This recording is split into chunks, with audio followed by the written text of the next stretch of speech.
Para mag-alaga ng king oyster mushrooms, kailangan mong ihanda ang substrate, isagawa ang inoculation at incubation, pamahalaan ang paglaki, at saka anihin ang mga mushroom. Tingnan natin ang bawat operasyon ng pagsasaka. Una, ihanda ang substrate na nagsisilbing parang lupa na pagtutubuan ng mga mushroom. Paghaluin ng sawdust, mga byproduct ng mais, at pulbos ng oyster shell sa tamang sukat. Dagdagan o i-adjust ang tubig para magkaroon ang substrate ng 65 hanggang 70% na moisture. Punuin ang mga lagayan ng substrate at ayusin ang mga ito sa mga pallet. Ang mga ginamit na pallet ay dapat munang i-disinfect gamit ang bleach at siguraduhing malinis ang mga ito bago gamitin. Punasan ang anumang dumi sa mga lagayan na puno ng substrate. Ilipat ang mga lagayan sa sterilization room para patayin ang mga kontaminant sa mataas na temperatura. Palamigin muna ang mga bote hanggang mga 75 degrees Celsius. Pagkatapos ay palamigin pa ang mga ito hanggang mga 17 degrees Celsius.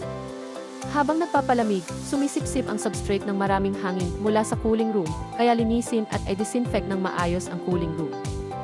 Ang inoculation o paglalagay ng punla ng mushroom sa mga lagayan ay isang mahalagang hakbang at karaniwang ginagawa gamit ang automatic inoculator. Kapag gumagamit ng automatic inoculator, panatilihing malinis ang lahat upang maiwasan ang kontaminasyon mula sa panlabas na spores. Ihanda ang mga kondisyon sa incubation para pantay ang paglago ng mycelium. Dahil tumataas ang respiration 15 hanggang 28 araw pagkatapos ng inoculation, tiyaking may sapat na ventilasyon. Pagkatapos ng incubation, piliin at alisin ang mga bote na may amag o peste. Dapat itapon ang lahat ng may mansa na may kakaibang kulay, tumutubong bulak sa ibabaw, maasim o mabahong amoy, at uod o mite. Pagkatapos, alisin ang bahagi ng ibabaw ng substrate, baliktarin ang lagayan, at ilipat ang mga ito sa growing room. Isagawa ang tining 3 hanggang 5 araw pagkatapos magsimulang tumubo ng mga mushroom. Iwan lamang ang mga mushroom na may magandang hugis at malusog, at alisin ang iba. Iangkop ang kapaligiran sa bawat yugto ng paglaki. Panatilihin ang banayad na liwanag at iwasan ang direktang sikat ng araw.